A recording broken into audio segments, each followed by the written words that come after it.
मैं सुकृति चतुर्वेदी, आपकी biology teacher. विश्वगुरु classes में आपका बहुत बहुत स्वागत करती हूँ।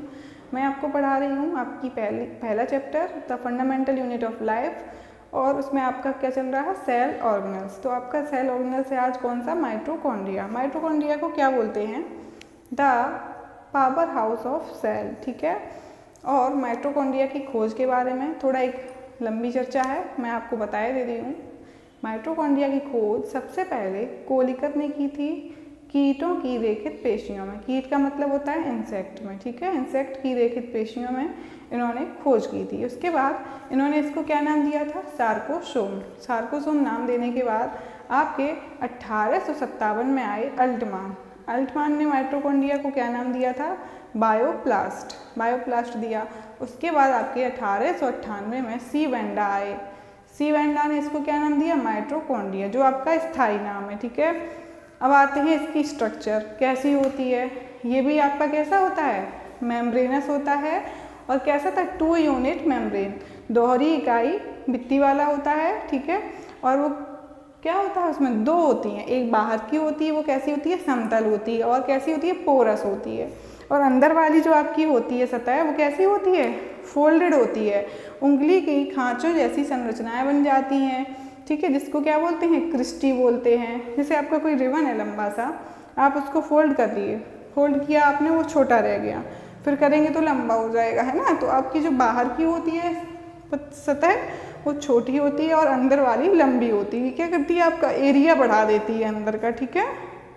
अब आते हैं क्रिस्टी के ऊपर क्या लगे होते हैं, F1 पार्टिकल्स या ऑक्सीसोम्स, ठीक है। और उसके अंदर जो तरल भरा होता है उसे मैट्रिक्स कहते हैं, ठीक है। तो आइए फिगर देख लेते हैं, इसका बनाते हैं। ये है आपकी बाहरी सतह, माइटोकॉन्ड्रिया की क्या है, बाहरी सतह, ठीक है। और ये है आपकी माइटोकॉन्ड्रिया की अंदर वाली सतह, जिसे हमने क्या बोला था, क्रिस्टी। क्या बोला था, क्रिस्टी। ये कैसी है, हाईली फोल्डेड है। कैसी है, हाईली फोल्डेड है, ठीक है। अब इसमें आपका क्या भरा है अंदर, मैट्रिक्स। क्रिस्टी के अंदर क्या भरा है, मैट्रिक्स भरा हुआ है। क्या भरा हुआ है, तरल पदार्थ होता है जिसको हम बोलते हैं मैट्रिक्स। और आपकी क्रिस्टी पर क्या लगे हैं, ऑक्सीसोम। क्या लगे हैं, ऑक्सीसोम लगे हैं आपके, ठीक है।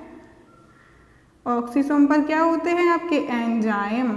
और ये क्या करता है आपका माइटोकॉन्ड्रिया, सेल्यूलर रेस्पिरेशन, ठीक है। तो पूरे में ऐसे ही क्या लगे होंगे, ऑक्सीसोम।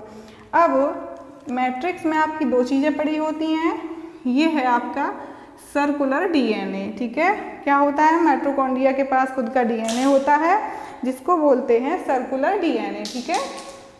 अब आते हैं आपके इसमें और क्या होते हैं, सर्कुलर डीएनए के अलावा इसमें पाए जाते हैं ये राइबोसोम। क्या पाए जाते हैं मैट्रिक्स में आपके, राइबोसोम, ठीक है। अब इसका नामकरण दे देते हैं, नामकरण कर देते हैं। देखिए आपकी ये क्या हो गई, बाहरी सतह। क्या हो गई, बाहरी सतह, ठीक है। ये हो गई बाहरी सतह, ठीक है, बाहरी सतह हो गई ये, ठीक है। Outer membrane. इनर मेम्ब्रेन को क्या बोलेंगे, क्रिस्टी।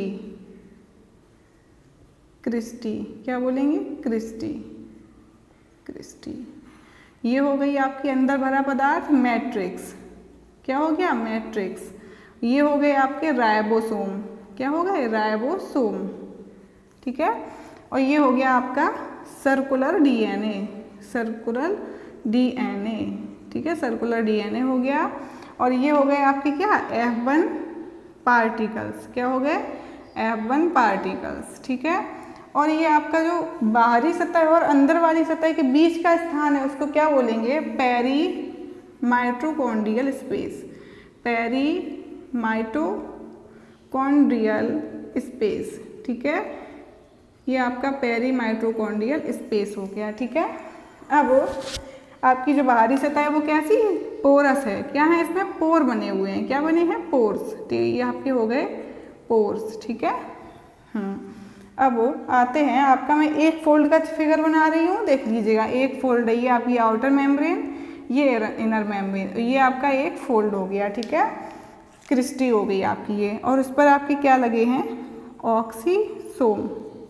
ऑक्सीसोम किसे कहते हैं, F1 पार्टिकल्स को। तो लिख दीजिएगा, ये आपका क्या हो गया, माइटोकॉन्ड्रिया का फिगर हो गया, ठीक है, माइटोकॉन्ड्रिया का फिगर हो गया, ठीक है। अब आते हैं माइटोकॉन्ड्रिया के कुछ स्पेशल पॉइंट हैं जिनको आप नोट कर लीजिएगा। सबसे पहला आपका पॉइंट क्या हो जाएगा, ये किस में पाई जाती है, यूकैरियोटिक सेल्स में, प्रोकैरियोटिक सेल्स में एब्सेंट होती है, ठीक है, मैंने लिखवाया था। और प्रोकैरियोटिक सेल्स में मीजोसोम्स होते हैं, क्या होते हैं इनके स्थान पर, मीजोसोम्स, जो क्या करते हैं, श्वसन का काम करते हैं। तो लिख लीजिएगा पहला पॉइंट, माइटोकॉन्ड्रिया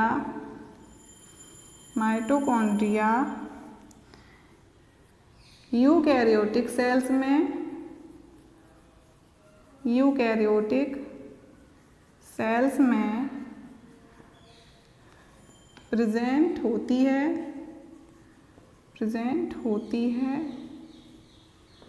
परंतु प्रोकैरियोटिक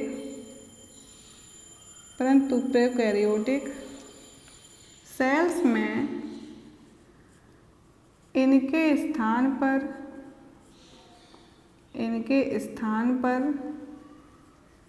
मीजोसोम्स पाए जाते हैं, ठीक है, क्या पाए जाते हैं, मीजोसोम्स। अब इसी से रिलेटेड पॉइंट हो गया आपका क्या, BGA ब्लू ग्रीन एल्गी तथा किसमें, बैक्टीरिया में माइटोकॉन्ड्रिया एब्सेंट होता है, मैंने आपको बताया था, ठीक है, एब्सेंट होता है। अब इसका एक कॉमन नेम क्या हो जाता है, लिख लो, माइटोकॉन्ड्रिया को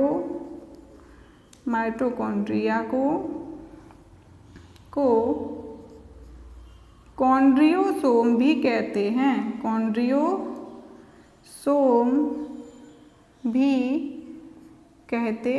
ठीक है, माइटोकॉन्ड्रिया को क्या कहते हैं, कॉन्ड्रियोसोम भी कहते हैं, ठीक है।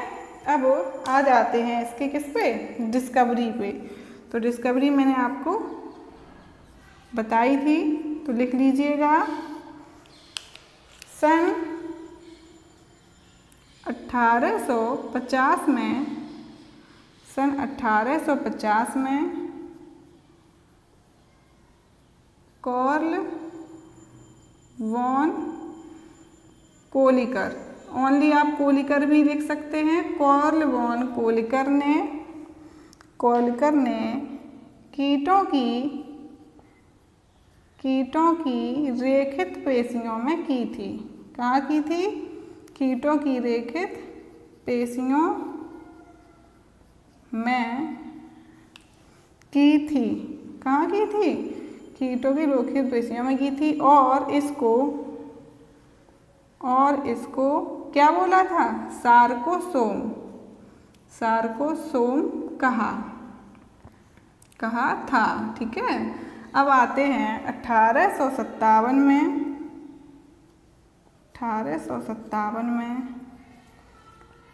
अल्टमान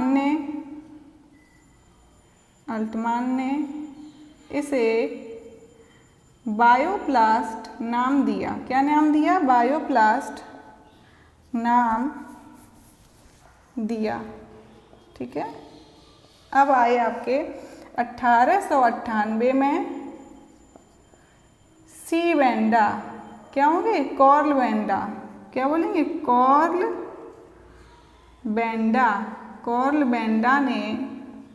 बेंडा ने इसे माइटोकॉन्ड्रिया नाम दिया, क्या नाम दिया, माइटोकॉन्ड्रिया नाम दिया, जो क्या है, स्थायी है, ठीक है, अभी हम लोग इसे लेते हैं वही है। एक आप पॉइंट बना के लिख लीजिएगा इसमें कि फ्लेमिंग ने इसको क्या कहा था, फिलिया, इन्होंने इसको फिलिया कहा था, ठीक है, माइटोकॉन्ड्रिया को फ्लेमिंग ने क्या कहा था, फिलिया कहा था। ठीक है, तो आपका ये हो गया क्या, इसके कुछ नॉर्मल पॉइंट्स हो गए हैं और ये आपकी डिस्कवरी कंप्लीट होती है। अब हम आपको करवाएंगे इसके क्या, स्ट्रक्चर और शेप एंड साइज। ठीक है, इसका आकार करवाएंगे और इसकी संरचना तो मैं आपको बता ही चुकी हूँ कि ये कैसी होती है। ठीक है, तो आ जाते हैं इसका शेप और साइज। तो इसके शेप के बारे में क्या है, ये आपका कैसा होता है, गोल होता है, कड़ जैसा, लंबा होता है, छड़ जैसा और तंतुओं जैसा यानी फिलामेंटस भी होता है। ठीक है, और इसका साइज 5 से 10 माइक्रोन लंबा होता है और 0.6 से 2 माइक्रोमीटर तक कैसा होता है, चौड़ा होता है। डायामीटर मतलब क्या हो गया इसका, ये व्यास हो गया। ठीक है, ये चीज़, और लेंथ क्या हो गई, ये चीज़। ठीक, ये लेंथ हो गई और ये डायामीटर हो गया। ठीक है, अब आते हैं shape and size. Shape and size तो लिख लीजिएगा, ये कड़ों कॉमा छड़ों रॉड शेप है ना, कॉमा गोलों राउंड शेप्ड, कॉमा तंतुओं फिलामेंटस तंतुओं के समान होती हैं। ठीक है, माइटोकॉन्ड्रिया कैसी होती हैं, फिलामेंटस, राउंड शेप्ड और कैसी होती हैं, रॉड शेप्ड। ठीक है, अब लिख लीजिएगा इनकी लेंथ, हाँ लेंथ, और इसका क्या, डायामीटर, व्यास। डायामीटर क्या हो गया, व्यास। तो इसकी जो लंबाई है वो है आपकी 5 से 10 माइक्रोन, 5 से 10 माइक्रोन। ठीक है, 5 से 10 माइक्रोन तक। और आपकी इसकी जो डायामीटर है, चौड़ाई है, वो है 0.6 से 2 माइक्रोमीटर तक की। ठीक है, अब आते हैं आपकी क्या, स्ट्रक्चर, संरचना। स्ट्रक्चर मैं आपको बता चुकी हूँ, लिख लीजिएगा, यह है 2 यूनिट मेम्ब्रेन से बनी होती है जिसमें बाहरी सतह कैसी होती है, समतल तथा पोरस होती है, छिद्रित है, पोरस होती है, जबकि अंदर वाली सतह, जबकि अंदर वाली सतह फोल्डेड, हाईली फोल्डेड, कैसी, फोल्डेड,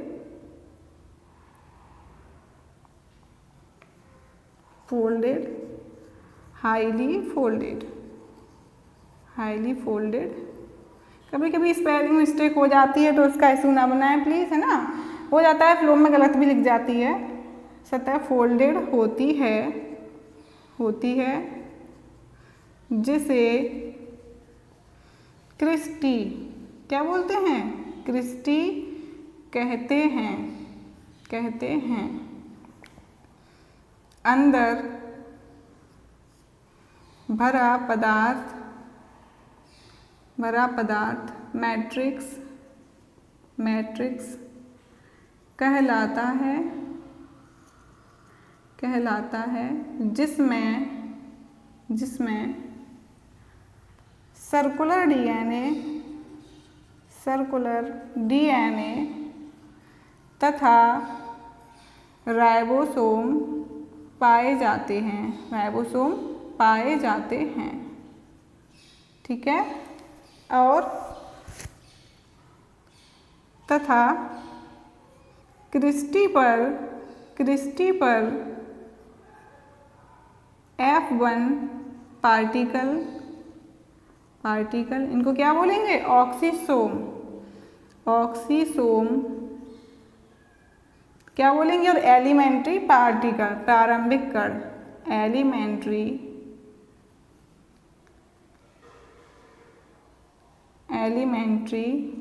पार्टिकल, इनको बोलेंगे प्रारंभिक कण, ठीक है, प्रारंभिक कण पार्टिकल पाए जाते हैं। तो आपकी इम्पोर्टेंट चीज़ क्या हो गई है, मैट्रिक्स में आपकी एक बहुत इंपॉर्टेंट क्रिया चलती है, किसकी क्रिया चलती है, क्रेब्स साइकिल की, ठीक है। और जो आपके ऑक्सीसोम होते हैं इन पर चलती है ETS की क्रिया, ठीक है। तो आप, और जिस सेल ऑर्गेनल्स में खुद का राइबोसोम और DNA होता है उसको बोलते हैं सेमी ऑटोनोमस सेल ऑर्गेनल्स, ठीक है, अर्ध स्वायत्त कोशिकांग। तो ये स्पेशल फीचर में नोट करके लिख लीजिएगा, नोट है आपका, नोट हो गया आपका कि माइटोकॉन्ड्रिया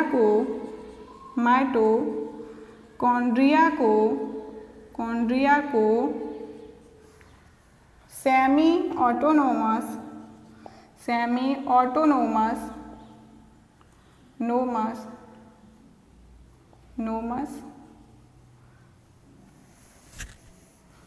सेल ऑर्गेनल्स कहते हैं क्योंकि इसके पास खुद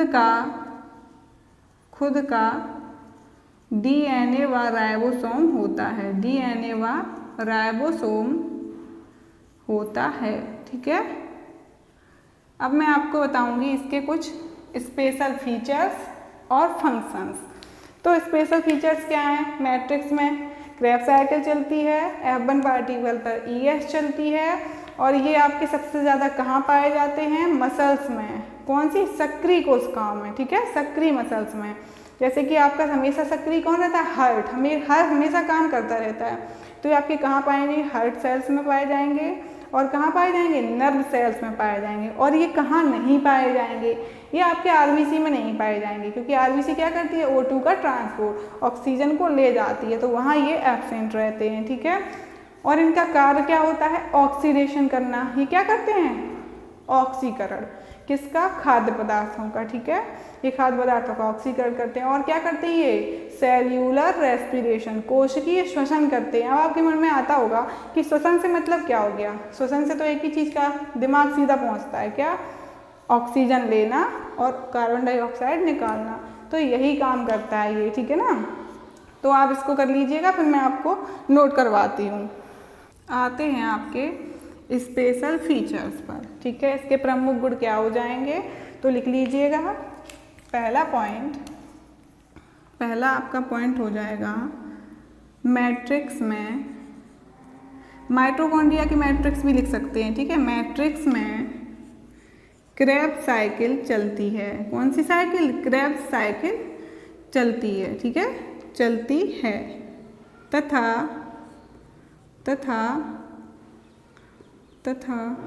तथा F1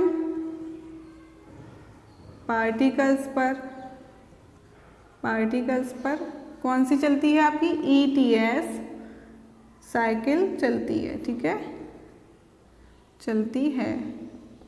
तो पहला आपका फीचर क्या हो गया कि माइटोकॉन्ड्रिया के मैट्रिक्स में चलती है आपकी क्रेब्स साइकिल, और आपके F1 पार्टिकल पर चलती है ETS साइकिल चलती है, ठीक है। अब आप अपना दूसरा पॉइंट लिख लीजिएगा कि माइटोकॉन्ड्रिया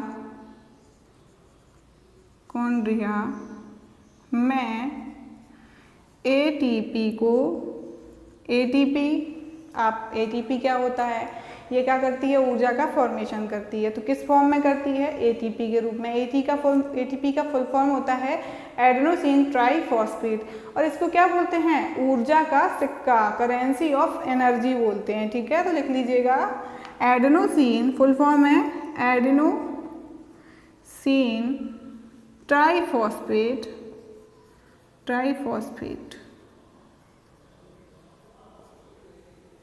को ऊर्जा का सिक्का, ऊर्जा का सिक्का क्या बोलते हैं? ऊर्जा का सिक्का। Currency of energy, currency of energy बोलते हैं, ठीक है, बोलते हैं। अब आते हैं कि आपका ये जो माइटोकॉन्ड्रिया है ये सबसे ज़्यादा कहाँ पाया जाएगा? मैं बता चुकी हूँ, मसल्स में। लिख लीजिएगा, मोस्ट प्रेजेंट इन, कहाँ होता है? आपकी हार्ट सेल्स में, हार्ट कॉमा नर्व सेल्स में, ठीक है। हार्ट में कहाँ होता है? मसल्स होती हैं ना, मसल्स में, तो क्या है? मसल्स में, ठीक है। अब आप लिख देंगे एब्सेंट इन, एब्सेंट इन, तो ये आपका कहाँ एब्सेंट हो जाएगा? आरबीसी पर, मैंने बताया था आरबीसी पर, ठीक है। अब आते हैं इसका, मैं आपको बताऊंगी क्या, कार्य फंक्शन बताऊंगी, तो आप इसके फंक्शन लिख लीजिएगा। आपके ये नोट कर लीजिएगा, मैं फंक्शन लिखवा रही हूँ। फंक्शन में आपका, मैं आपको पहला फंक्शन बता रही हूँ, ऑक्सीडेशन होता है। क्या होता है? ऑक्सीकरण। दूसरा एटीपी के रूप में ऊर्जा को बनाना और स्टोर करना, ठीक है। और तीसरा होता है सेल्यूलर रेस्पिरेशन, ठीक है। तो लिख लीजिएगा फंक्शन, क्या हो जाएंगे? Function, functions. इसके कार्य हो जाएंगे, नंबर पहला क्या हो जाएगा? Cellular respiration, respiration. अब सेल्यूलर रेस्पिरेशन वही आपका कोश की श्वसन। क्या करेगा? ये आपका कोई फूड पार्टिकल है, फूड स्टफ है, ये है आपका फूड, क्या होगा इसका? ऑक्सीडेशन। क्या हो जाएगा? ऑक्सीडेशन। ऑक्सीडेशन किसकी उपस्थिति में होगा? आपका एंजाइम। और आपकी ये एंजाइम कहाँ होते हैं? F1 पार्टिकल पर। और ये क्या यूज करेगी? O2, और आपका क्या बना देगी? CO2 plus water. क्या बना देगी? CO2 plus water. अब आपका दूसरा फंक्शन हो गया, क्या हो गया? ATP generate and store.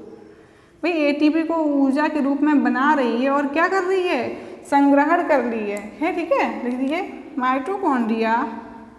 Mitochondria ATP form करती है, बनाती है और उसको संग्रहण करती है, और उसका संग्रहण करती है। क्या करती है? संग्रहण करती है। और जब कोशिका को इसकी ज़रूरत होती है तो ये क्या है? कोशिका को दे देती है एनर्जी, ठीक है। माइटोकॉन्ड्रिया एटीपी का संग्रहण करती है और क्या करती है? आपका ऑक्सीडेशन। आपका तीसरा काम क्या हो गया? ऑक्सीडेशन। क्या हो गया? ऑक्सीडेशन। ऑक्सीकरण करती है और क्या करती है? CO2 तथा वाटर को मुक्त करती है। ऑक्सीडेशन करती है, ठीक है। और CO2 वाटर पानी मुक्त करती है, रिलीज करती है, ठीक है, मुक्त करती है।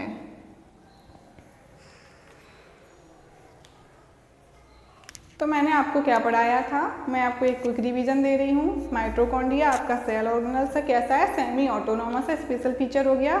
अर्ध स्वायत्त वाला कोशिकांग। क्यों? क्योंकि इसमें खुद का DNA और राइबोसोम पाया जाता है। इसे पावर हाउस ऑफ सेल कहते हैं। अगर इसकी कोई पूछे कि खोज एक शब्द में बताओ, तो आप बताएंगे कीटों में कोलिकर ने की थी, या सिर्फ आप कोलिकर ही बोल देंगे, ठीक है। तो आपका इसको हम क्या बोलते हैं? कॉन्ड्रियोसोम भी बोलते हैं, ठीक है। माइटोकॉन्ड्रिया क्या बोलते हैं? कॉन्ड्रियोसोम बोलते हैं, ठीक है। और इसमें क्या होता है? खांचे होती हैं उंगली के आकार की, उन्हें बोलते हैं क्रिस्टी। और इसकी बाहरी सतह समतल होती है, पोरस होती है, और मैट्रिक्स अंदर भरा होता है जिसमें खुद का डीएनए पढ़ा होता है और क्या पढ़ा होता है, राइबोसोम। तो एक स्पेशल फीचर और आपका है, नोट करके नोट कर लीजिए। नोट है, एक रह गया है, मैं आपको बता दूं नोट। मैंने आपको बोला माइटोकॉन्ड्रिया।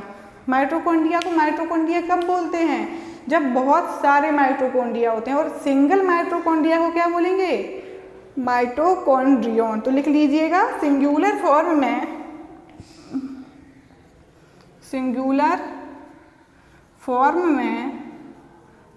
में इसको माइटोकॉन्ड्रियन क्या बोलते हैं, माइटोकॉन्ड्रियन कहते हैं। क्या कहते हैं, माइटोकॉन्ड्रियन कहते हैं। तो आज की क्लास आपकी यहीं कंप्लीट होती है। उम्मीद करते हैं कि आपको आज की क्लास समझ में आई होगी। कल फिर मिलते हैं एक नए सेल ऑर्गेनेल के साथ।